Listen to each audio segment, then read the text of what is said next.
അപ്പോൾ ഈ പോഡ്കാസ്റ്റ് നമുക്ക് പലർക്കും ഉള്ള ചോദ്യത്തിനൊരു ഉത്തരമാണ്. നമ്മുടെ നാട്ടിൽ നിന്ന് ഇൻവെസ്റ്റ് ചെയ്യുന്ന ആൾക്കാർക്കും അല്ലെങ്കിൽ പുതിയ ഇൻഫോർമേഷനും കാര്യങ്ങളൊക്കെ പാസ് ചെയ്യാൻ വേണ്ടിയുള്ളൊരു ടോക്ക് ഷോ ആണിത്. ഓക്കെ, അപ്പം ഹമദിക, പറ. ഫസ്റ്റ് ചോദ്യം വേറൊന്നുമല്ല. എല്ലാവർക്കും ഇൻവെസ്റ്റ് ചെയ്യുന്ന ആൾക്കാർക്ക് എപ്പോഴും ഉള്ളൊരു ഒരു സംശയമാണ്. വേറൊന്നുമല്ല, ലോകത്ത് പലയിടത്തും റിയൽ എസ്റ്റേറ്റ് ബൂം ആവുന്നുണ്ട് ഇപ്പം. ഓക്കെ, അതിനകത്ത് ഒരു കമ്പറ്റീറ്ററാണ് സൗദി അറേബ്യ. സൗദി അറേബ്യയിൽ ഇപ്പോൾ നിലവിൽ ഒരു ഫ്രീ ഹോൾ പ്രോപ്പർട്ടി ഇല്ല. ഭാവിയിൽ സൗദി അറേബ്യയിൽ ഒരു ഫ്രീ ഹോൾ പ്രോപ്പർട്ടി വന്നാൽ, നമുക്കറിയാമല്ലോ നിയോം സിറ്റി എന്നൊക്കെ പറഞ്ഞാൽ വലിയ പ്രോജക്ട്സ് ആണ്. ഞാൻ അവിടെ മുന്നേ വർക്ക് ചെയ്തുകൊണ്ട് എനിക്കറിയാം സൗദിയിലെ പൊട്ടൻഷ്യൽ എത്രയുണ്ടെന്ന്. അപ്പോൾ അങ്ങനെ ഒരു കൺട്രിയിൽ അത് കണക്കൊരു ഫ്രീ ഹോൾ പ്രോപ്പർട്ടി വന്നു കഴിഞ്ഞാൽ എന്താണ് ദുബായിക്ക് സംഭവിക്കാൻ പോകുന്നത്? ദുബായിൽ എങ്ങനെ അത് അഫക്റ്റ് ചെയ്യും? അതൊരു റിസ്ക് ഫാക്ടർ ആണോ ദുബായിക്ക്? ശരിക്കും പറഞ്ഞാൽ സൗദി ഞാൻ ദുബായ് ആയിട്ട് ഒരു കോമ്പറ്റീറ്റർ ആയിട്ട് കണ്ടിട്ടേ ഇല്ല സൗദി. ലൈക്ക് ദുബായ് എന്തുകൊണ്ട് ഈ ഒരു ലെവലിൽ ഇത് വന്നെന്ന് വെച്ച് കഴിഞ്ഞാൽ ദുബായിയുടെ ആൾക്കാരുടെ മൈൻഡ് സെറ്റ് കൂടെയാണ്. ദുബായിലെ രാജാവിൻ്റെ മൈൻഡ് സെറ്റ് പോലെ തന്നെ ആൾക്കാരുടെ മൈൻഡ് സെറ്റും ഒരേപോലെ അലൈൻ ചെയ്യുമ്പോൾ മാത്രമേ എന്താവും ദുബായിയുടെ കിങ്ങിൻ്റെ വിഷൻ ഇതാക്കാൻ പറ്റുള്ളൂ, സബലീകരിക്കാൻ പറ്റുള്ളൂ. ലൈക്ക് ഉദാഹരണം പറയണമെന്നുണ്ടെങ്കിൽ ഇപ്പം ഇവിടെയുള്ള ആൾക്കാർ കുറേ കൂടെ എഡ്യൂക്കേറ്റഡ് ആണ് കമ്പാരിറ്റീവ്ലി സൗദിയെ വെച്ചിട്ട്. സോ എഡ്യൂക്കേഷൻ കൊണ്ടുള്ള ഗുണം എന്താണെന്ന് പറഞ്ഞു കഴിഞ്ഞാൽ അവർക്ക് കുറച്ചുകൂടെയൊക്കെ ആൾക്കാർ മറ്റുള്ളവരുമായിട്ട് ബിഹേവ് ചെയ്യുന്നതിലും പല കാര്യങ്ങളിലും വ്യത്യാസങ്ങളുണ്ടാവും. സോ അങ്ങനത്തെ വ്യത്യാസങ്ങളാണ് മറ്റുള്ള ആൾക്കാരെ അട്രാക്റ്റ് ചെയ്യിക്കുന്നത് ദുബായിലോട്ട് വരാൻ വേണ്ടിയിട്ട്. പിന്നെ അതുപോലെ തന്നെ ഇപ്പം ഈവൻ സൗദിയിലെ നിയോം വന്നു കഴിഞ്ഞാലും ഫ്യൂച്ചറിൽ കുറച്ച് ടൈം എടുക്കും. ദുബായി പോയി വരാൻ വേണ്ടിയിട്ട് കുറേ ടൈം എടുക്കും. കാര്യം അവിടെ ഉള്ള ആൾക്കാരും അതേ കണക്ക് അവരൊരിക്കലും മറ്റുള്ള എക്സ്പാർട്സിനെ വെൽക്കമിങ് ചെയ്യുന്ന പോലുള്ള ഒരു മൈൻഡ് സെറ്റ് ആയി വന്നിട്ടില്ല. ഇൻ ഫ്യൂച്ചറിലാവും. ഞാൻ പറയുന്നത് ഇപ്പോഴായിട്ടില്ല എന്നാണ്. ഇൻ ഫ്യൂച്ചറിൽ ഒബ്വിയസ്ലി അവരാവും. കാര്യം ഇതുപോലെ അവിടെ ഇപ്പം ഓൾറെഡി സ്ട്രിക്റ്റ് ആയിട്ട് ഇന്ന സ്കൂളിൽ പോകണം, അല്ലെങ്കിൽ ഇന്ന ഇന്ന കാര്യങ്ങൾ നിങ്ങൾ പഠിച്ചേ പറ്റുള്ളൂ എന്നുള്ള ഒരു സ്ട്രിക്റ്റ് കാര്യങ്ങളൊക്കെ വന്നു തുടങ്ങിയിട്ടുണ്ട്. അപ്പം അതേ കണക്ക് ദുബായ് അത് പണ്ടേ ചെയ്തു തുടങ്ങിയിട്ടുണ്ട്. പണ്ടേ നമ്മളിപ്പോൾ അടുത്ത് തന്നെ ബഹിരാകാശത്ത് പോയി തിരിച്ചെത്തി. അപ്പം അങ്ങനത്തെ കാര്യങ്ങളാണ് നമ്മൾ ചിന്തിക്കുന്നത്. സോ അതുകൊണ്ട് ദുബായ് സൗദി ഒരിക്കലും നമ്മളൊരു കോമ്പറ്റീഷനായിട്ട് നമ്മൾ കാണാൻ പറ്റത്തില്ല. Of course that NEOM project വരുമ്പോഴത്തേക്ക് ചെറിയൊരു ടഫ് ഉണ്ടാവും. എഗെയിൻ ഇൻവെസ്റ്റേഴ്സിന് മനസ്സിലാവും എവിടെ വേണം ഇൻവെസ്റ്റ്. കാര്യം ഇൻവെസ്റ്റ് ചെയ്യുമ്പോഴത്തേക്ക് അവർക്ക് റിട്ടേൺസ് ആണ് വേണ്ടത്. സോ ഇതേപോലൊരു സേഫ് ആയിട്ടുള്ള ഒരു സിറ്റി, അതേ കണക്ക് ടാക്സ് ഫ്രീ, പിന്നെ അതുപോലെ ബിസിനസ് റൺ ചെയ്യാൻ വേണ്ടിയിട്ട് ഇവിടെ അധികം 1 വീക്കിനുള്ളിൽ നമുക്കൊരു ബിസിനസ് സ്റ്റാർട്ടപ്പ് ചെയ്ത് മേ ബി സ്റ്റാർട്ട് ചെയ്യാനും തുടങ്ങും. 1 വീക്ക് കൊണ്ട് ട്രേഡ് ലൈസൻസും കാര്യങ്ങളൊക്കെ കിട്ടും. അപ്പോൾ അത്രത്തോളം ഈസിയാണ് ഇവിടെ ബിസിനസ് ചെയ്യാൻ വേണ്ടിയിട്ട്. അപ്പം ഈ ബിസിനസ്സിൻ്റെ കാര്യം പറയാനുള്ള കാര്യം എന്ന് പറഞ്ഞാൽ നമുക്ക് ആൾക്കാരിവിടെ ബിസിനസ് ചെയ്താൽ മാത്രമേ അവർക്കൊരു എംപ്ലോയ്മെൻറ്റ് ജനറേറ്റ് ചെയ്യാൻ പറ്റുള്ളൂ. എംപ്ലോയ്മെൻറ്റ് ജനറേറ്റ് ചെയ്താലേ നമുക്കത് റെസിഡൻഷ്യലോട്ട് കൺവേർട്ട് ആവുള്ളൂ. സോ ലാസ്റ്റത്തെ നമ്മളെ ന്യൂസ് എടുത്ത് വെച്ച് നോക്കിയാൽ തന്നെ മനസ്സിലാവും. ഓഗസ്റ്റിലാണ് ഏറ്റവും കൂടുതൽ ഹയറിങ് നടന്നിട്ടുള്ളത്. അതുപോലെ തന്നെ എന്താണ് വിസ ഇഷ്യൂ ചെയ്തിട്ടുള്ളത്, ഇഷ്ടംപോലെ വിസ ഇഷ്യൂ ചെയ്തിട്ടുള്ളത് നമ്മൾ രാവിലെ കണ്ട ന്യൂസ്. അപ്പം ഇങ്ങനത്തെ കാര്യങ്ങളൊക്കെയാണ്.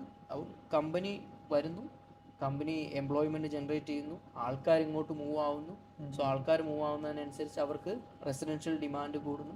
അങ്ങനെയാണ് റിയൽ എസ്റ്റേറ്റ് ബൂം ആവുന്നത്. രണ്ട് രീതിയിൽ, കൊമേഴ്ഷ്യൽ റെസിഡൻസും ബൂം ആവും, റെസിഡൻഷ്യൽ റിയൽ എസ്റ്റേറ്റും ബൂം ആവും. അപ്പം അങ്ങനെ രണ്ട് രീതിയിൽ റിയൽ എസ്റ്റേറ്റ് ബൂം ആവും. അപ്പം ഇങ്ങനെയുള്ള കാര്യങ്ങളും കൂടെ സൗദി കുറച്ചുകൂടെ ഒരു അയവ് കൊടുക്കുകയാണെന്നുണ്ടെങ്കിൽ നിയമങ്ങളിൽ ഇൻ ഫ്യൂച്ചറിൽ എന്തായാലും കൊടുക്കും. കാര്യം ഇൻ ഫ്യൂച്ചറിൽ എക്സ്പാട്സ് ഇല്ലാതെ ഉള്ള ഒരു കൺട്രി എനിക്ക് തോന്നുന്നില്ല മുന്നോട്ട് പോകാൻ പറ്റുമെന്നുള്ളത്. അപ്പം ഇൻ ഫ്യൂച്ചറിൽ എന്തായാലും അവർ കൊടുക്കും. പിന്നെ അഗെയിൻ നമ്മൾ ദുബായ് കുറേ കൂടെ എന്തുകൊണ്ട് ഇത്രയും ഫ്രീ ആയിട്ട് ഇതാക്കുന്നു എന്ന് പറഞ്ഞു കഴിഞ്ഞാൽ സൗദിയെ പോലെ നമുക്ക് ഓയിലില്ല. നമുക്കുള്ളത് കുറേ ഫ്രീ പോർട്ടുണ്ട്. അപ്പം അതുപോലെ തന്നെ ടാക്സ് ഫ്രീ ആണ് അവിടെ. അപ്പോൾ അവിടെ പോർട്ടിൽ കുറേ ഷിപ്പ് വരുമ്പോഴത്തേക്ക് അതിൻ്റെ മെയിൻ്റനൻസും അതിൽ നിന്ന് വരുന്ന ഇൻകംസ്, മീൻസ് അതിനകത്തൊരു ഷിപ്പ് വരുമ്പോൾ അതിനകത്ത് മെയിൻ്റനൻസ് വരുമ്പോൾ അതിനകത്ത് ജോലി സാധ്യതകൾ ഇഷ്ടംപോലെ വരും. അതുപോലെ തന്നെ അതിൽ വരുന്ന ആൾക്കാർ ഇവിടെ ഇറങ്ങി മീൻസ് ഇവിടെ താമസിക്കാൻ വേണ്ടി വരും. അതുപോലെ അവിടെ ഉള്ളവർ സ്പെൻഡ് ചെയ്യാൻ തുടങ്ങും. അങ്ങനെ വരുന്ന കുറേ വരുമാനങ്ങൾ, ടൂറിസ്റ്റ് വരുമാനങ്ങൾ, അങ്ങനത്തെ വരുമാനങ്ങളിലൂടെയാണ് നമ്മൾ ദുബായ് മുന്നോട്ട് പോകുന്നത്.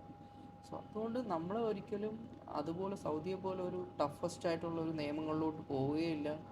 അതുപോലെ സൗദി മേ ബി ഇൻ ഫ്യൂച്ചറിൽ മാറും. സൗദിക്ക് മാറേണ്ട കാര്യമില്ല, കാര്യം ദേ ഹാവ് ഓൾറെഡി ഓയിൽ. എനിക്ക് തോന്നുന്നു ട്രില്യൺസോളം വരുമാനമുള്ള ഓയിലിൻ്റെ ഇത് അവർക്കുണ്ട്, സോഴ്സസ് ഉണ്ട്. അവർക്കൊരിക്കലും ചേഞ്ച് ചെയ്യേണ്ട കാര്യമില്ല. മാറിക്കഴിഞ്ഞാൽ നമ്മുടെ റബോയും അവിടെ ഒരു അവിടെ ഓഫീസും തുടങ്ങും. ഓഫ് കോഴ്സ് നമ്മൾ അവിടെ സൗദിയിലോട്ട് നമ്മളൊരു ഇത് തുടങ്ങും. വിങ് ഓപ്പൺ ചെയ്യണം. അഗൈൻ നമ്മൾ ചിന്തിക്കുന്ന ഇൻവെസ്റ്റേഴ്സിന്റെ പൈസ റിട്ടേൺസ് ആണ് നമ്മളെപ്പോഴും ചിന്തിക്കുന്നത്. ഒരിക്കലും നമുക്ക് ഒരു സെയിൽ നടത്തി അതിൽ നിന്ന് നമുക്കൊരു എന്താ പറയുക, നമുക്കൊരു വരുമാനം കിട്ടി അതുകൊണ്ടുകൊണ്ട് നമ്മൾ തീരുന്നില്ല. നമ്മൾ ഇൻവെസ്റ്റേഴ്സിന് ഇങ്ങനെ റിട്ടേൺ എടുത്ത് കൊടുക്കാം എന്നുള്ളതാണ് നമ്മൾ ചിന്തിക്കുന്നത്. അഗൈൻ ഫ്യൂച്ചറിൽ സൗദി നമുക്ക് തോന്നുകയാണ് ഇൻവെസ്റ്റേഴ്സിന് പൈസ ഇട്ടാൽ റിട്ടേൺ ഉണ്ടാക്കാൻ പറ്റുമെന്ന് തോന്നിക്കഴിഞ്ഞാൽ ഒബ്വിയസ്ലി നമ്മൾ സൗദി ഓപ്പൺ ചെയ്യും.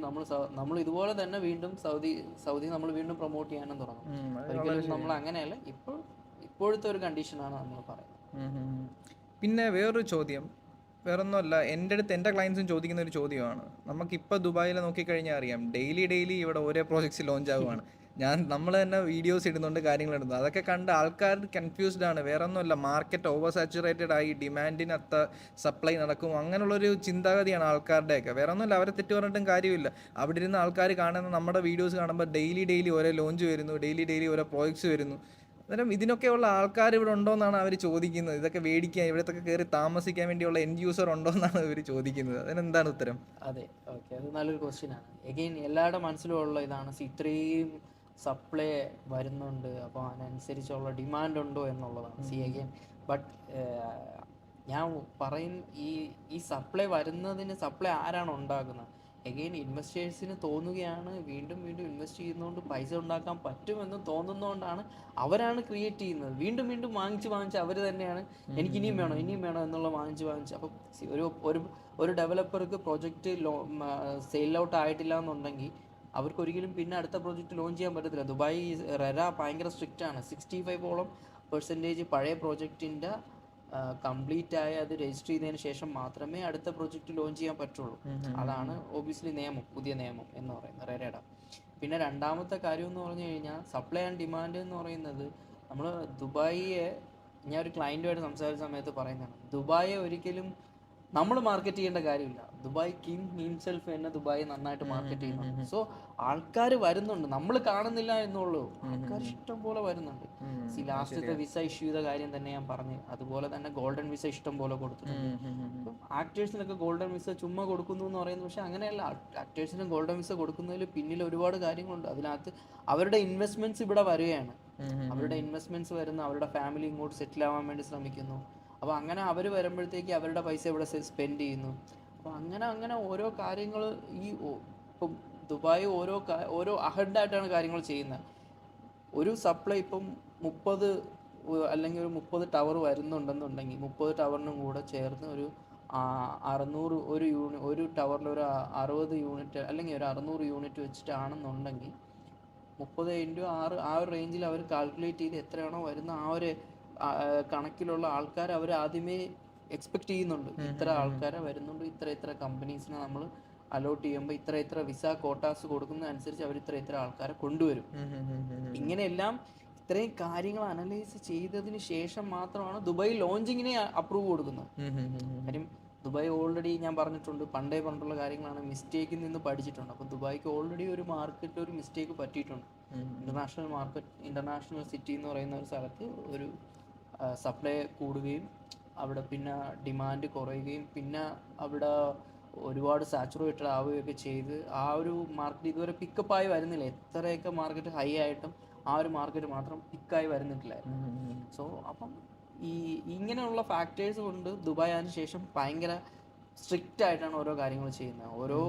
ഓരോ ഇത് അപ്രൂവ് ചെയ്യുന്നതും ഓരോ പ്രോജക്റ്റ് അപ്രൂവ് ചെയ്യുന്നതും ഇങ്ങനത്തെ കാര്യങ്ങളും ഫാക്ടേഴ്സും ഒക്കെ നോക്കിയിട്ടാണ് അവർ അപ്രൂവ് ചെയ്യുന്നത്. ഫ്യൂച്ചറിൽ എത്ര ആൾക്കാർക്ക് വരാൻ പറ്റും, ആ ഒരു ഏരിയയിൽ എന്തിനാണ് അത്രയും സപ്ലൈ, എന്തിനാണ് അത്രയും ഇത് വരുന്നത്, അവിടെ എത്ര കൊമേഴ്ഷ്യലുണ്ട് എന്നുള്ള ഇത്രയും കാര്യങ്ങൾ നോക്കിയിട്ടാണ് അവർ അപ്രൂവ് കൊടുക്കുന്നത്. ഈവൻ ഒരു ചെറിയ ഉദാഹരണം ഞാൻ പറഞ്ഞുതരാം. പ്രൊജക്റ്റിൻ്റെ പേരൊന്നും എനിക്ക് പറയാൻ പറ്റത്തില്ല. ബട്ട് ആ പ്രൊജക്റ്റ് ലോഞ്ച് ചെയ്ത സമയത്ത് ഒരു വ്യൂ എന്നും പറഞ്ഞ് കൊടുത്തു, ഇന്ന വ്യൂ എന്നും പറഞ്ഞാണ് കൊടുത്തു. ഇപ്പോൾ TLD അപ്രൂവ് ചെയ്തു. ഓക്കെ, ശരി, നിങ്ങൾ പറഞ്ഞ ശരി തന്നെയാണ്, നിങ്ങൾ ഈ വ്യൂ എന്നും പറഞ്ഞു കൊടുത്തു. എഗെയിൻ അതിൻ്റെ ഫ്രണ്ടിൽ വേറൊരു അപ്പാർട്ട്മെൻ്റ് എന്നും പറഞ്ഞ് അവർ കൊണ്ടുവന്നു. എന്നിട്ട് പറഞ്ഞു ഈ വ്യൂ ആണ്. അപ്പോൾ DLD അഗെയിൻ ചോദിച്ചു, നിങ്ങളല്ലേ പറഞ്ഞ ഈ ഈ ഈ ഈ വില്ലയ്ക്ക് ശരിക്കും പറഞ്ഞാൽ നിങ്ങൾ നേരത്തെ പറഞ്ഞ വ്യൂ അല്ലേ ഉണ്ടായിരുന്നത്, അപ്പം നിങ്ങൾ ഈ വില്ലയുടെ ഫ്രണ്ടിൽ ഈ അപ്പാർട്ട്മെന്റ് വന്നു കഴിഞ്ഞാൽ അവിടെ ആ മറ്റേ വില്ലക്കാരുടെ വ്യൂ ബ്ലോക്ക് ആവുകയല്ലേ ചെയ്യുന്നത് എന്നുള്ള രീതിയിൽ DLD ക്വസ്റ്റ്യൻ ചോദിക്കാൻ തുടങ്ങി. അപ്പോൾ അവരടുത്ത് പറഞ്ഞു പ്രോജക്റ്റ് റീഡിസൈൻ ചെയ്യാൻ പറഞ്ഞു. ഇത് ഇൻസൈഡ് ഇൻഫർമേഷൻ ആണ്, എനിക്ക് ഒരിക്കലും പേരും കാര്യങ്ങളും ഒന്നും വെളിപ്പെടുത്താൻ പറ്റില്ല. അപ്പം ഇങ്ങനെയാണ് DLD വർക്ക് ചെയ്യുന്നത്. ഇത്രത്തോളം സൂക്ഷ്മമായിട്ടുള്ള കാര്യങ്ങളാണ് DLD നോക്കുകയും. കാര്യം നാളെ അവന് ആ പൈസ നഷ്ടപ്പെടുമല്ലോ. കാര്യം ഈ വ്യൂ ഒന്നും പറഞ്ഞ് കൊടുത്തതിന് ശേഷം ഇവന് നാളെ ആ പൈസ നഷ്ടപ്പെടുമല്ലോ. അപ്പൊ അത്രയും കാര്യങ്ങൾ അവർ ശ്രദ്ധിക്കുന്നുണ്ട്. ദുബായിൽ ഒരാൾക്കും പൈസ നഷ്ടപ്പെടാൻ പറ്റാത്ത രീതിയിൽ എസ്ക്രോ അക്കൗണ്ട് പോലത്തെ അക്കൗണ്ടും പല പല കാര്യങ്ങളും അവർ കൊണ്ടുവരുന്നുണ്ട്. അത്രയും സൂക്ഷ്മമായിട്ടാണ് കാര്യങ്ങൾ ചെയ്യുന്നത്. അപ്പം സപ്ലൈ ആൻഡ് ഡിമാൻഡ് സ്റ്റിൽ ഞാൻ പറയും സപ്ലൈ ഇതുവരെ ഉള്ള സപ്ലൈ ആൻഡ് ഡിമാൻഡിൽ ഡെലിവേർഡ് കൂടെ നമ്മൾ നോക്കിയാൽ മതി, മനസ്സിലാവും. ഓരോ വർഷത്തിൽ എത്രയാണ് ഡെലിവേർഡ് ആവുന്നത്, അതിനനുസരിച്ചിട്ടുള്ള നമുക്ക് ആൾക്കാരെ അതിനേക്കാളും ആൾക്കാർ വരുന്നുണ്ട്. ഇപ്പം നമ്മൾ നോക്കിക്കഴിഞ്ഞാൽ സെപ്റ്റംബറിൽ ഈ മാസം ഫസ്റ്റ് തൊട്ടുള്ള ട്രാഫിക് നോക്കിയാൽ തന്നെ നമുക്ക് മനസ്സിലാവും ഹെവി ട്രാഫിക്കാണ്. ഇന്ന് രാവിലെ നിനക്കുണ്ടായ അനുഭവം തന്നെ നോക്കാം. Sheikh Zayed road full packed ആണ്. എനിക്ക് അവിടെ നിന്ന് എൻ്റെ JBC ഇവിടെ വരാൻ വേണ്ടി തന്നെ ഏകദേശം ശരിക്കും പറഞ്ഞാൽ ഒരു 8-10 മിനിറ്റത്തെ കേസേ ഉണ്ടുള്ളൂ. ഒരു 8 മണിക്ക് ഇറങ്ങി കഴിഞ്ഞാൽ 8:20 ആകുമ്പോൾ ഇവിടെ എത്തുന്നതാണ്. ബട്ട് ഇപ്പം ഞാൻ 7:45 ഇറങ്ങിയിട്ട് എനിക്കിവിടെ 8:35-40 എത്തുന്നുള്ളൂ. അത്രയും ട്രാഫിക് ആയി തുടങ്ങി, ആൾക്കാർ വന്ന് ഇതായി തുടങ്ങി. അപ്പം ഇതെല്ലാം സൂചിപ്പിക്കുന്നത് ഒരിക്കലും സപ്ലൈ ആൻഡ് ഡിമാൻഡ് മീറ്റ് ചെയ്യുന്നില്ല എന്നാണ്. ഒരിക്കലും ഡിമാൻഡിനുള്ള പോലെ ഇവിടെ സപ്ലൈ ഇല്ല. ശരിക്കും പറഞ്ഞു സപ്ലൈ വന്നുകൊണ്ടിരിക്കുന്നതേ ഉള്ളൂ. ഹാൻഡ് ഓവർ ആയി തുടങ്ങുമ്പോൾ മാത്രമേ സപ്ലൈ മീറ്റ് ആവുള്ളൂ. അതിനനുസരിച്ച് ഒരു അഹഡാണ്. പിന്നെയും ആൾക്കാരെ വന്നുകൊണ്ടിരിക്കുക. അടുത്ത കമ്പനിക്ക് അപ്രൂവ് ആയി കൊടുത്ത് അടുത്ത ഈ വർഷത്തെ ആകെ 6 മന്ത് ആയപ്പോഴത്തേക്ക് തന്നെ എത്രത്തോളം കമ്പനി ഓപ്പൺ ആയിട്ടുണ്ടെന്നുള്ള റിപ്പോർട്ട് നമ്മൾ നേരത്തെ കണ്ടതാണ്. അപ്പം അത്രയും കമ്പനി ഓപ്പണായി ഒരു കമ്പനിയിൽ ഒരാളെ വെച്ചായിരിക്കുമല്ലോ ഇതെടുക്കുന്നത്. ആൾക്കാർ അറ്റ്ലീസ്റ്റ് ഒരു 4 പേരെ 5 പേരെ വെച്ച് തുടങ്ങിയാൽ തന്നെ 5 പേരെ തന്നെ വെച്ച് തുടങ്ങിയാൽ തന്നെ അവരുടെ ഇതായില്ലേ. 5 പേരെ ഫാമിലിയും വന്ന് തുടങ്ങി കഴിഞ്ഞാൽ അവർക്ക് എല്ലാവർക്കും 1 ബെഡ്റൂം 2 ബെഡ്റൂം അപ്പാർട്ട്മെന്റ് തന്നെ വേണം അവർക്ക്. സപ്ലൈ ആൻഡ് ഡിമാൻഡ് എനിക്ക് തോന്നുന്നില്ല. ഇനി എത്ര പ്രൊജക്റ്റ് ലോഞ്ച് ചെയ്താലും അതിനനുസരിച്ച് ദുബായ് ആൾക്കാരെ ഇങ്ങോട്ട് എത്തിക്കാൻ ശ്രമിക്കുന്നു. അത് വിജയകരമായിട്ട് നടക്കുന്നുമുണ്ട്. കാര്യം അത്രത്തോളം ഓപ്പർച്യൂണിറ്റീസ് ഉണ്ട് ഇവിടെ. ദുബായ് ഒരിക്കലും ഒരു ബിസിനസ് സ്റ്റാർട്ട് ചെയ്യാൻ വേണ്ടിയിട്ട് ഒരുപാട് നൂലാമാലകളില്ല. ചെറിയ ഒരു കമ്പനി തന്നെ ഉണ്ട്. കമ്പനി തന്നെ അവർ ഹിംസെൽഫ് ഇത്ര ഡോക്യുമെന്റ്സ് കൊടുത്തു കഴിഞ്ഞാൽ അവരെല്ലാ കാര്യങ്ങളും ചെയ്ത് വിത്തിൻ അവർ 2 അവറിനുള്ളിൽ വളരെ സിമ്പിളാണ്. അപ്പോൾ അത്രയും എളുപ്പമായതുകൊണ്ട് ആരും ഇവിടെ ബിസിനസ് ചെയ്യാൻ വേണ്ടി താല്പര്യപ്പെടും. ബിസിനസ്സിനെ ഒരുപാട് സപ്പോർട്ട് ചെയ്യുന്നുണ്ട്. അവർ ഹിംസെൽഫ് തന്നെ ദുബായ് മാർക്കറ്റ് ചെയ്യുന്നുണ്ട്. ഒരുപാട് കാര്യങ്ങൾ ഉള്ളത് കൊണ്ടാണ് ദുബായ് പിന്നെ റിയൽ എസ്റ്റേറ്റ് ഇങ്ങനെ ബൂമായിക്കൊണ്ടിരിക്കുന്നത്. എഗെയിൻ ഇന്നൊരു സംഭവം പറയാം. ഞാൻ എൻ്റെ വൈഫുമായിട്ട് എമിഗ്രേഷനിൽ പോയി. വൈഫ് പ്രഗ്നൻ്റ് ആണ്.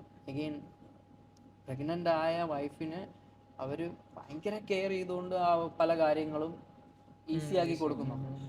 അത് നമ്മുടെ നാട്ടിലും ചെയ്യുന്നതാണ്. ബട്ട് ഒരു എമിറാത്തി ഒരു എക്സ്പാറ്റിന് വേണ്ടി ചെയ്യുന്നത് വേറെ ലെവലാണ്. അതെനിക്ക് ഭയങ്കരമായിട്ട് ഞാൻ കാര്യം എമിഗ്രേഷനിൽ നിൽക്കുന്ന ആൾക്കാരെ അറിയാലോ, അവരുടെ ഒരു ആറ്റിറ്റ്യൂഡ്. എമിഗ്രേഷനിലുള്ള ടോപ്പ് ഓഫീസേഴ്സ് അവരിറങ്ങി വന്ന് ചെയ്യുന്നത് ഞാൻ വേറൊരു നാട്ടിലും കണ്ടിട്ടില്ല. സോ അതുകൊണ്ടാണ് ഞാൻ ഇത് പറയുന്നത് ദുബായ് എത്രത്തോളം സപ്പോർട്ട് ചെയ്യുന്നു. അവരുടെ ആ ഒരു ആൾക്കാരുടെ മൈൻഡ് സെറ്റും അവർ അക്സെപ്റ്റഡ് ആണ്. വേറൊരു അറബ് കൺട്രീസിലും ഇത് കണക്ക് അറബ്സ് കാണില്ല. വളരെ ഡിഫറെന്റ് ആണ്. ഇവിടെ എക്സ്പീരിയൻസ് ചെയ്താലേ മനസ്സിലാകത്തുള്ളൂ. വളരെ ശരിയാണ്.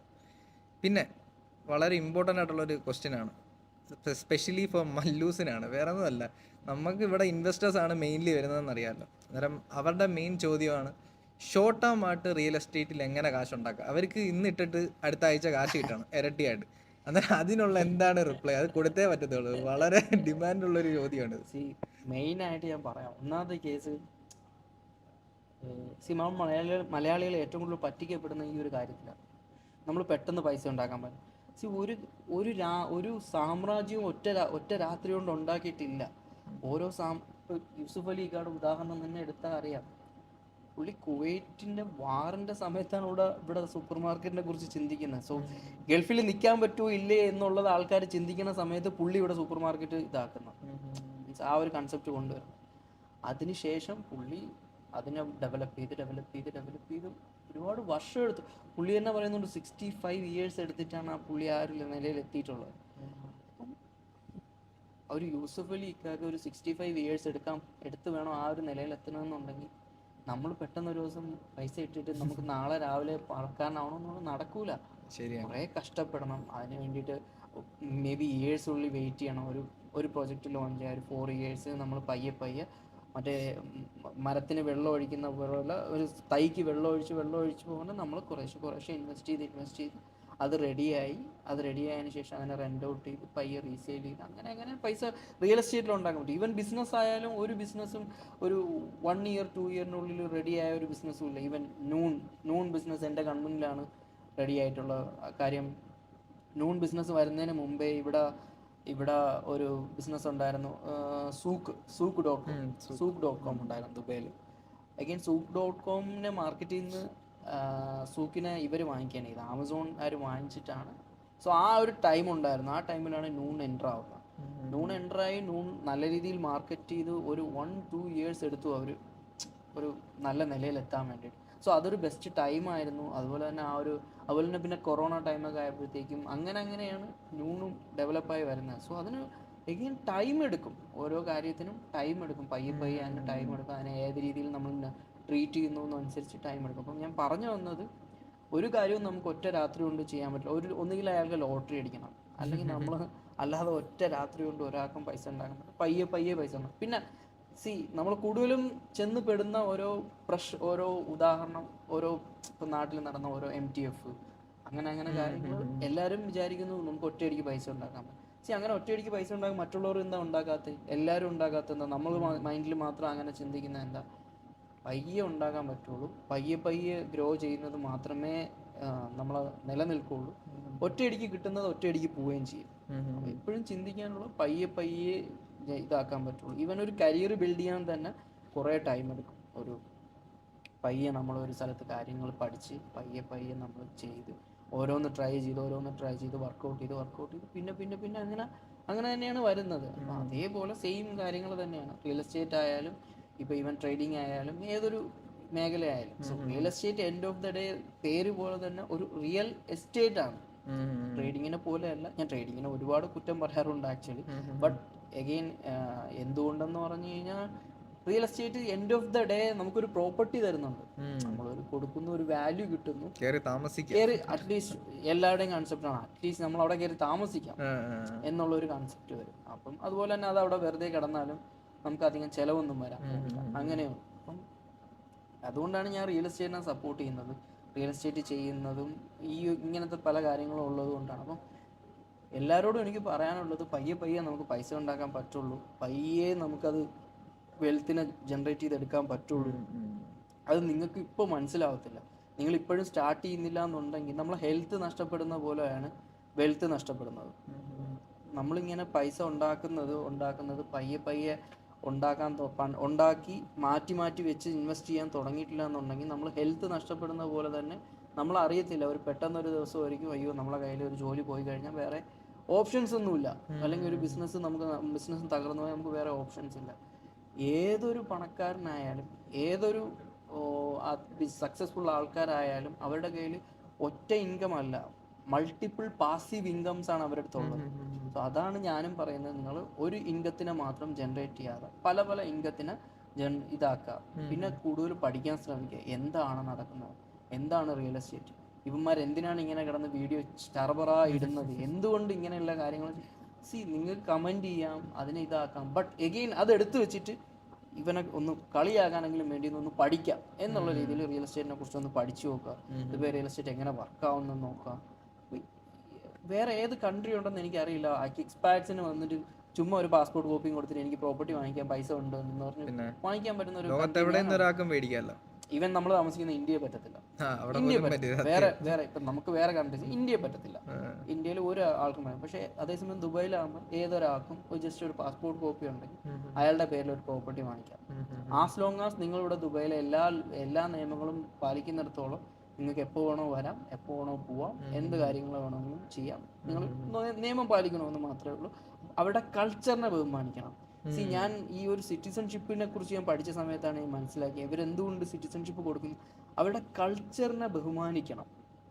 ഇതുകൊണ്ടാണ് അവരുടെ കൾച്ചർ പുറത്തു പോകാൻ പാടില്ലാത്തതുകൊണ്ടാണ് അവർ സിറ്റിസൺഷിപ്പ് കൊടുക്കാത്തത്.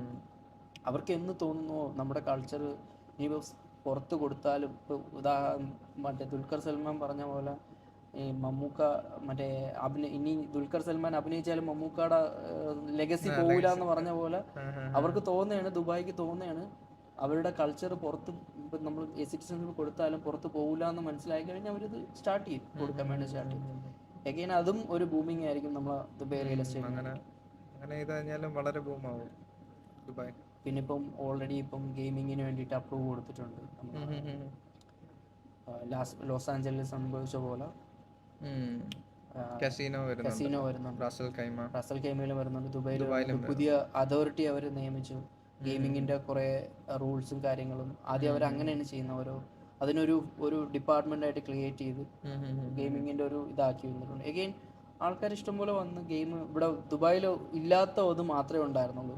അപ്പോൾ അതും ഇപ്പോൾ സ്റ്റാർട്ട് ചെയ്യുന്നുണ്ട്. ഇതുമെല്ലാം അഗെയിൻ ദുബായ് റിയൽ എസ്റ്റേറ്റിനെയാണ് നമ്മൾ ബൂം ചെയ്യാൻ പോകുന്നത്. അപ്പം റിയൽ എസ്റ്റേറ്റിൽ ഇൻവെസ്റ്റ് ചെയ്യാനുണ്ടെങ്കിൽ ഇതാണ് റൈറ്റ് ടൈം ഇൻവെസ്റ്റ് ചെയ്ത് തുടങ്ങാൻ വേണ്ടിയിട്ട്. സോ അതുകൊണ്ടാണ് മോർ അവർക്കറിയാം ഇങ്ങനെ കാര്യങ്ങളെല്ലാം വരുന്നുണ്ട്. ഡെവലപ്പർ മണ്ടനല്ലല്ലോ, ഇങ്ങനെ ഇത്രയും മില്യൺസോളം പ്രോജക്റ്റ് പെട്ടെന്ന് ലോഞ്ച് ചെയ്ത് അവർ വിറ്റ് ഇതാക്കാൻ വേണ്ടിയിട്ട് മണ്ടന്മാരല്ലല്ലോ. അവർ ഫ്യൂച്ചറിൽ ഇത്രയും കാര്യങ്ങൾ വരുന്നുണ്ട്.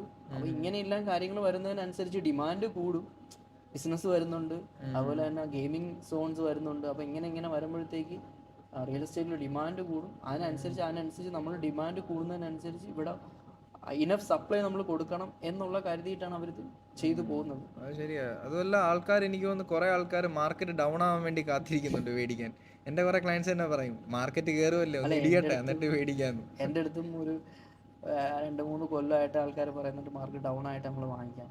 മാർക്കറ്റ് നമ്മളിപ്പം ഉദാഹരണം 2019 കൊറോണ സമയത്ത് മാർക്കറ്റ് ഡൗൺ ആയി. ഞാൻ പലരെയും വിളിച്ച് സംസാരിച്ചിട്ടുണ്ടായിരുന്നു, നിങ്ങൾ വാങ്ങിക്കാനുള്ള ടൈമാണ് ഇവിടെ. അപ്പോൾ പുള്ളി പറഞ്ഞതെന്ന് പറഞ്ഞാൽ എൻ്റെ ജോലി നാളെ പോവില്ലേന്ന് അറിഞ്ഞൂടാ നിൽക്കുമ്പോൾ ഞാൻ എങ്ങനെ വാങ്ങിക്കും. ഞാൻ ചോദിച്ചത് നിങ്ങളല്ലേ മാർക്കറ്റ് ഡൗൺ ആവാൻ വേണ്ടി വെയിറ്റ് ചെയ്തിരുന്നത്. എന്നാലും മമത എനിക്കറിയില്ല ഇത്രയും ഡൗൺ ആവും, അതുപോലെ തന്നെ ഞാനും ഡൗൺ ആവും എന്ന് വിചാരിച്ചില്ല. മാർക്കറ്റ് ഡൗണിങ് എന്നുള്ള കാര്യം എപ്പോഴും ബിഗ് ഇൻവെസ്റ്റേഴ്സിന് മാത്രമേ കൊണ്ട് കളിക്കാൻ പറ്റൂ. അതായത് അവർക്കിപ്പം എന്താ പറയാ, ഒരു 10 മില്യൺ പോയാലും പ്രശ്നമില്ല എന്നുള്ള രീതിയിൽ കളഞ്ഞിട്ടേക്കുന്ന ഇൻവെസ്റ്റേഴ്സിന് മാത്രമേ അവിടെ ഇൻവെസ്റ്റ് ചെയ്യാൻ പറ്റും. നമ്മളെപ്പോലുള്ള സാധാരണക്കാർക്ക് മാർക്കറ്റ് ഡൗണും മാർക്കറ്റ് അപ്പും എന്നുള്ളതൊന്നും ഇല്ല. നമ്മൾ എങ്ങനെയെങ്കിലും ഒരു പ്രോപ്പർട്ടി എടുക്കുക, അത് കഴിഞ്ഞ് മാർക്കറ്റ് നന്നായിട്ട് മുന്നോട്ട് പോകുമ്പോൾ കുറച്ച് അപ്രിസിയേഷൻ കിട്ടുമ്പോൾ വിൽക്കുക, പയ്യെ അങ്ങനെ വിറ്റ് നമ്മൾ അവരുടെ നിലയിലെത്തുക. ഒരു 10 മില്യൺ നമുക്കും 10 മില്യൺ എടുത്താൽ കുഴപ്പമില്ല എന്നുള്ള നിലയിലെത്താം. പിന്നെ വേണം മാർക്കറ്റ് ഡൗൺ ആവും, ഓക്കെ ഇനി മാർക്കറ്റ് ഡൗൺ ആയിട്ട് നമുക്ക് എടുക്കാമെന്ന് പറഞ്ഞ ഇതാക്കാനുള്ള കാര്യം. ഒരിക്കലും ഒരു സാധാരണക്കാർക്ക് മാർക്കറ്റ് ഡൗൺ ആവാൻ എടുക്കാൻ പറ്റില്ല എന്ന് പറഞ്ഞു കഴിഞ്ഞാൽ മാർക്കറ്റ് ഡൗൺ ആവണ സമയത്ത് അവനും ഡൗൺ ആവേണം. ശരിയാണ്, അവനും അവന്റെ ബിസിനസ്സും അല്ലെങ്കിൽ അവന്റെ ജോലിയും കാര്യങ്ങളും ഒക്കെ ഡൗൺ ആവേണം. അപ്പം ഒരിക്കലും അയാൾ സ്വന്തം റിസർവ് എടുത്ത് കളിക്കാൻ നിൽക്കൂല. അത് നല്ല ക്യാഷ് ഉള്ളവർക്കും നല്ല സ്ട്രോങ് ക്യാഷ് ഉള്ളവർക്കും മാത്രമേ അത് കളിക്കാൻ പറ്റുള്ളൂ. ഹൈ റിസ്ക് എടുത്ത് കളിക്കണം നമുക്ക് ഒരിക്കലും പറ്റത്തില്ല. അത് ഇങ്ങനെ പറയാം, വേണമെങ്കിൽ എക്സ്ക്യൂസുകൾ പറയാം. എക്സ്ക്യൂസുകളാണ് ഇതെല്ലാം ആക്ച്വലി. രണ്ട് രീതിയിലുണ്ട്. ഒന്ന് നമുക്ക് എണീറ്റ് നമ്മളെ സ്വപ്നങ്ങൾക്ക് വേണ്ടി ചേസ് ചെയ്യാം, അല്ലെങ്കിൽ നമുക്ക് കടന്നുകൊണ്ട് നമ്മളെ സ്വപ്നം തന്നെ കണ്ടുകൊണ്ടിരിക്കാം എന്നുള്ളത്. അതൊക്കെ ഉള്ള കാര്യങ്ങളാണ്. എനിക്ക് പേടിയുണ്ടെന്ന് തോന്നുന്നല്ലേ ആൾക്കാർക്ക് പേടിയുണ്ട്. രണ്ടാമത് ആരെ ട്രസ്റ്റ് കേൾക്കണം. മൊത്തവും മലയാളികളെ പറ്റിച്ചു, അവിടെ പറ്റിച്ചു, ഇവിടെ പറ്റിച്ചു, അങ്ങനെ പറ്റിച്ചു, ഇങ്ങനെ പറ്റിച്ചു എന്ന് പറഞ്ഞ് കേൾക്കുമ്പോഴത്തേക്ക് അപ്പോൾ ആൾക്കാർ ചിന്തിക്കും ഇതും എന്തെങ്കിലും ഒരു പറ്റിപ്പാരിയും കാര്യം ഒറ്റയടിക്ക് വന്നതാണല്ലോ. Real estate, Malayali real estate ഒറ്റയടിക്ക് വന്നതല്ലോ. ഇതിന് മുമ്പേ റിയൽ എസ്റ്റേറ്റിൽ ഇഷ്ടംപോലെ ആൾക്കാരുണ്ടായിരുന്നു. ലൈക്ക് ഇത് നോർത്ത് ഇന്ത്യൻസ് എല്ലാവരും ചെയ്യുന്നുണ്ടായിരുന്നു, വർഷങ്ങളോളമായിട്ട് ചെയ്യുന്നുണ്ടായിരുന്നു. ബട്ട് മലയാളത്തിൽ അങ്ങനെ ആരും അങ്ങനെ ചെയ്യുന്നില്ലായിരുന്നു. മലയാളികൾ ആ കൂടെ ചെയ്ത ബിസിനസ് എന്ന് പറയുന്നത് നമ്മുടെ സൂപ്പർ മാർക്കറ്റ്, കഫ്റ്റീരിയക്കാർ സൂപ്പർ മാർക്കറ്റിൽ യൂസഫ് അലിയൊക്കെ റെഡിയായി ചെയ്തിട്ടുണ്ടായിരുന്നു. അങ്ങനെ കഫ്റ്റീരിയ അങ്ങനെ ചെറിയ ബിസിനസ്സുകളാണ് ചെയ്യുന്നത്. എഗെയിൻ റിയൽ എസ്റ്റേറ്റ് അങ്ങനെ ആരും ചെയ്തിട്ടില്ല. റിയൽ എസ്റ്റേറ്റ് ചെയ്തിട്ടുള്ളത് ടോപ്പിൽ മലയാളത്തിലുള്ള ടോപ്പിലുള്ള ആൾക്കാരാണ് ചെയ്തിട്ടുള്ളത്. അപ്പോൾ ആരും ചെയ്യുന്നില്ല, ആർക്കും അറിഞ്ഞൂടാത്തൊരു ബിസിനസ് ആയിരുന്നു. സോ അതിലാണ് ഞാൻ എൻട്രി ചെയ്യുമ്പോഴത്തേക്ക് ഞാൻ ഇതുപോലെ വീഡിയോ ചെയ്ത് മറ്റുള്ളവർക്ക് അറിയിക്കണം എന്നുള്ള രീതിയിൽ ഞാൻ ആ ഒരു ഇതിൽ ചെയ്തത്. അപ്പോൾ അത് ഇപ്പോൾ ഏകദേശം നമുക്ക് ഒരുപാട് ഇനഫ് ആൾക്കാരുണ്ട്, ഇഷ്ടംപോലെ ആൾക്കാരുണ്ട്. എൻ്റെ അഭിപ്രായത്തിൽ ഒരുപാട് മലയാളികൾ വീണ്ടും കടന്നു വരണം, ഇൻവെസ്റ്റ് ചെയ്യണം, ദുബായിൽ ഇൻവെസ്റ്റ് ചെയ്യണം. കാര്യം നോർത്ത് ഇന്ത്യൻസ് ഇഷ്ടം പോലെ ഇൻവെസ്റ്റ് ചെയ്യുന്നു, തകർത്ത്. നിങ്ങളെ ടോപ്പ് ഇൻവെസ്റ്റേഴ്സ് എടുത്ത് നോക്കിക്കഴിഞ്ഞാൽ ഇന്ത്യക്കാരാണ് ഇവിടുത്തെ ദുബായിലെ ടോപ്പ് ഇൻവെസ്റ്റേഴ്സ്. എന്നാൽ അതിൽ നമ്മളെ സൗത്ത് ഇന്ത്യക്കാരുണ്ടോയെന്ന് വെച്ച് കഴിഞ്ഞാൽ കുറവാണ്. സൗത്ത് ഇന്ത്യക്കാർ വളരെ കുറവാണ്. ഞാൻ ഇതുവരെ കണ്ടിട്ടില്ല ഒരു കൊല്ലക്കാരെ പോലും. വളരെ റെയറാണ് കൊല്ലമൊക്കെ. എനിക്ക് തോന്നുന്നു മലപ്പുറം ആ ഏരിയയിലുള്ള ആൾക്കാരാണ് ഏറ്റവും കൂടുതൽ ഇൻവെസ്റ്റ് ചെയ്യുന്നത്. അവിടെ ഉള്ള ആൾക്കാരാണ് കൂടുതലും ബിസിനസിനെ കുറിച്ച് അതാണ് ആ ഒരു മൈൻഡ് സെറ്റ് അവർക്കേ ഉള്ളൂ. അത് മാറണം, ശരിക്കും പറഞ്ഞാൽ മാറണം. എല്ലാവരും ഇൻവെസ്റ്റ്മെന്റ്സിനെ കുറിച്ചും ചിന്തിക്കണം. എനിക്കൊരു ബിസിനസ് എനിക്കൊരു ജോലി മാത്രമല്ല, എനിക്ക് ഈ ഇപ്പം കിട്ടുന്ന ഇപ്പം എനിക്കൊരു 12,000 കിട്ടും, അല്ലെങ്കിൽ ഒരു 6,000 കിട്ടുന്നു. 6,000-ന് എങ്ങനെ ഞാൻ പോട്ടെ, ഏറ്റവും കുറഞ്ഞ പറയാം 2,000 കിട്ടുന്നു. ഇതിന് എനിക്ക് അങ്ങനെ 2,500 ആക്കാം, അല്ലെങ്കിൽ എനിക്ക് അങ്ങനെ 3,000 ആക്കാം. അടുത്ത വർഷത്തെ എനിക്കൊരു 3,000 ആക്കണം. കിട്ടുന്നില്ല എന്നുണ്ടെങ്കിൽ വേറെ കമ്പനി മാറി സ്വന്തം സ്കിൽസ് വളർത്തി എടുത്ത് അങ്ങനെ പയ്യെ പയ്യെ കയറി വരും. ഞാൻ 1,200 തുടങ്ങിയതാണ്. 1,200 തുടങ്ങിയ ആളാണ്. അപ്പോൾ എനിക്ക് ചെയ്യാൻ പറ്റുമെന്നുണ്ടെങ്കിൽ നോർമലി ഏതൊരു ആൾക്കും ചെയ്യാവുന്ന കാര്യമുള്ളൂ. ഞാൻ അങ്ങനെ റോക്കറ്റ് സയൻസ് ഒന്നും പഠിച്ചില്ല. ഞാൻ എന്നെ അപ്ഗ്രേഡ് ചെയ്തു. പലരും എന്നെ വിമർശിച്ച സമയത്ത് ഞാൻ അതിനെ വിമർശനങ്ങൾ സ്വീകരിച്ച് ഞാൻ എന്നെ അപ്ഗ്രേഡ് ചെയ്തു. എന്നെ എങ്ങനെ അപ്ഗ്രേഡ് ചെയ്യാൻ പറ്റും, കാര്യം എനിക്ക് ശരിക്കും പറഞ്ഞാൽ എൻ്റെ ചിലവ് കൂട്ടണം, എന്നിട്ട് അതിനെ വരുമാനം ഉണ്ടാക്കണം എന്നുള്ള ആഗ്രഹം ഉണ്ടായിരുന്നു. എനിക്ക് എൻ്റെ വൈഫിനെ, മദറിനെ എൻ്റെ കൂടെ ഉണ്ടാവണമെന്ന് ആഗ്രഹം ഉണ്ടായിരുന്നു. അപ്പോൾ അതെൻ്റെ വലിയ ചിലവാണ്. അപ്പോൾ ഞാൻ എങ്ങനെ അതിനെ ചിലവാക്കാം എന്നുള്ളത് ചിന്തിക്കുക, അതിനെക്കുറിച്ച് വരുമാനം എപ്പോഴും ഞാൻ ചിന്തിക്കുന്നതാണ്. എങ്ങനെ നമ്മുടെ കയ്യിലുള്ള വരുമാനം ഇൻക്രീസ് ചെയ്യാം, എങ്ങനെ നമുക്ക് വരുമാനം ഇൻക്രീസ് ചെയ്യാം. സോ സേഫ് സോൺ ആയിട്ടുള്ളത് ദുബായ് റിയൽ എസ്റ്റേറ്റ് ആണ്. രണ്ടാമത് യങ് റിയൽ എസ്റ്റേറ്റ് ആണ്. ഇത് അധികം ഓൾഡ് ആയിട്ടുള്ള യങ് റിയൽ എസ്റ്റേറ്റ് ആണ്. മീൻസ് നമ്മൾ സ്റ്റാർട്ടപ്പിൽ ഇൻവെസ്റ്റ് ചെയ്യുന്ന പോലെയാണ്. ഇവിടെ ദുബായിൽ അധികം ആൾക്കാർ വന്ന് ഇതാക്കിയിട്ടില്ല. ഇപ്പൊ ഗ്യാംബ്ലിംഗ് ഒക്കെ വന്നു കഴിഞ്ഞാൽ പിന്നെ ഇവിടെ തൊടാൻ പറ്റൂല, പ്രൈസ് തൊടാൻ പറ്റൂല. ആൾക്കാരൊക്കെ ഇപ്പൊ ഇൻവെസ്റ്റ് ചെയ്തിട്ടില്ല എന്നുണ്ടെങ്കിൽ പിന്നെ എനിക്ക് അറിഞ്ഞൂടെ എപ്പം ഇതാവുന്നു. കാര്യം പിന്നെ ആൾക്കാർക്ക് തൊടാൻ പറ്റില്ല. കാര്യം പിന്നെ ആൾക്കാർ ഇഷ്ടം പോലെ ആൾക്കാരിവിടെ വന്ന് പിന്നെ പ്രോപ്പർട്ടി വാങ്ങിച്ചാൽ വീണ്ടും ഡിമാൻഡ് കൂട്ടി പ്രൈസ് ഇൻക്രീസ് ആവും. ഉക്രൈൻ റഷ്യക്കാരെ വന്ന് വാങ്ങിച്ച പോലെ വീണ്ടും ആൾക്കാരിവിടെ വന്ന് വാങ്ങിച്ചു തുടങ്ങി കഴിഞ്ഞാൽ പ്രൈസ് ഇൻക്രീസ് ആവും. അപ്പം കുറേ ആൾക്കാർക്ക് അറിയില്ല ഇവിടെ ദുബായിൽ ഒരു പ്രോപ്പർട്ടി വാങ്ങിക്കാൻ വേണ്ടി ജസ്റ്റ് ഒരു പാസ്പോർട്ട് കോപ്പി മാത്രം മതി എന്നുള്ളത്. എല്ലാവരും ചോദിക്കുന്ന ആ ഒരു കാര്യമാണ്, പക്ഷേ ഞാനൊരു റെസിഡൻസ് അല്ല, എങ്ങനെ വാങ്ങിക്കാൻ പറ്റും? അപ്പം അത് അവർക്ക് അറിയില്ല.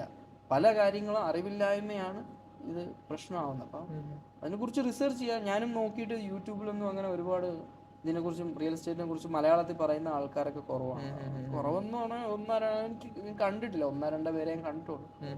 അല്ലാതെ വേറെ ആരെയും കണ്ടിട്ടില്ല. കൂടുതലും ഹിന്ദിക്കാരും അങ്ങനെ ആൾക്കാരൊക്കെയാണ് ചെയ്തിട്ടുണ്ട്. നമ്മൾ എല്ലാം നമുക്ക് മാറ്റാവുന്ന കാര്യങ്ങളേ ഉള്ളൂ. നമ്മൾ തന്നെ ഇതിനകത്ത് തുനിഞ്ഞിറങ്ങി കഴിഞ്ഞാൽ എല്ലാം മാറ്റാവുന്നതേ ഉള്ളൂ.